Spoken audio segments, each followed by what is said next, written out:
আল্লাহু আকবার। হে আল্লাহ, আমার দোকান আপনার হেফাজতে রেখে গেলাম, আর আমি যাচ্ছি আপনার ডাকে নামাজ আদায় করতে।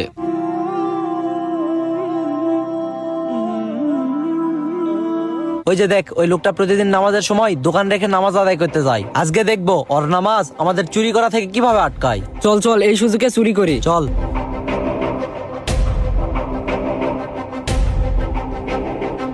আরে পাগল, এইসব ফলমূল নিয়ে কি করবি? এর থেকে ভালো ক্যাশের টাকা সব মেরে দেই, তারপর ভিআইপি শপিং করব। হ্যাঁ, তুই এই কথাটা ঠিক বলছিস। নে তাড়াতাড়ি টাকা চুরি কর।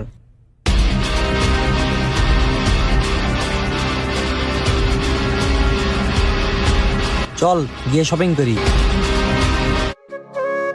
আরে এগুলা কেউ জানি নিতে চায়, নাইনি, রেখে চলে গেছে।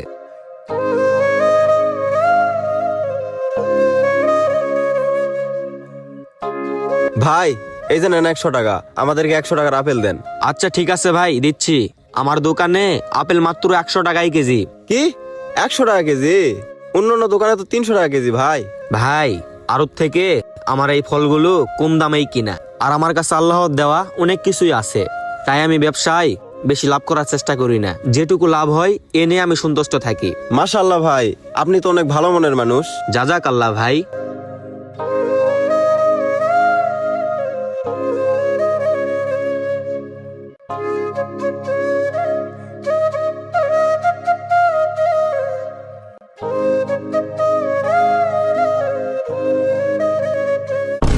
আরে আমার কেসে তো টাকা ছিল, কে জানি আমার টাকা সব চুরি করে নিয়ে গেছে। যাক, ব্যাপার না, আল্লাহ যা করে ভালোর জন্যই করে। ভাই, আমাদের জন্য কাপড় দেখান তো। আচ্ছা ভাই, দেখাচ্ছি।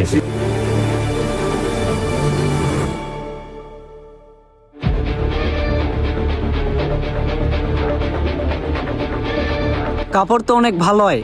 একটা কাজ করেন, দুইটা দুই ব্যাগে প্যাক করে দেন। আচ্ছা দিচ্ছি ভাই, এক একটা গেঞ্জির দাম কিন্তু 500 টাকা করে পড়বে। আরে ভাই, আমাদের কি গরিব ভাবছেন নাকি? দাঁড়ান, এই যে দেখেন টাকা। আরে টাকাগুলা পাথর হলো কিভাবে? আরে ভাই, আমার মনে হচ্ছে আমরা তখন যে লোকটার টাকা চুরি করেছি না, ওই লোকটা অনেক ভালো ইমানদার লোক ছিল, এই কারণে তার টাকা পাথর হয়ে গেছে। আচ্ছা ঠিক আছে, একটা কাজ করি, ওই লোকটার কাছে গিয়ে আমরা ক্ষমা চেয়ে নেই। চলো।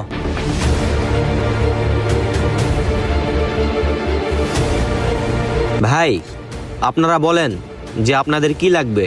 ভাই, আমাদের কিছু লাগবে না, আমরা অনেক বড় একটা ভুল করে ফেলছি, আমাদেরকে মাফ করেন। আরে ভাই, আগে বলেন কি এমন ভুল করছেন?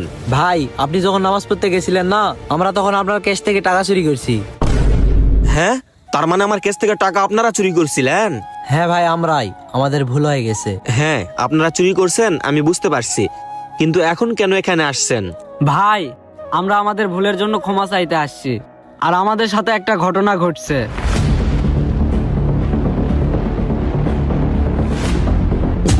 কি?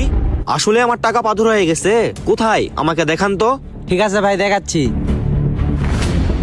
এই যে দেখেন। ভাই, পাথর কোথায়? এইগুলা তো টাকা।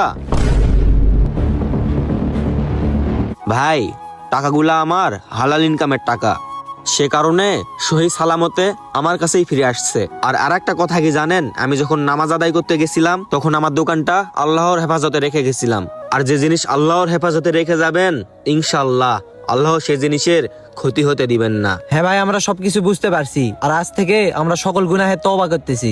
ভিডিওটি দেখে কি বুঝলেন? কোনো জিনিস কিংবা কোনো কিছু যদি আল্লাহর উপর ভরসা করে রেখে যান, তাহলে আল্লাহ তাআলা নিজে সে জিনিসের হেফাজত করবে, কারণ আল্লাহ কখনোই চায় না যে তার বান্দার কোনো ক্ষতি হোক।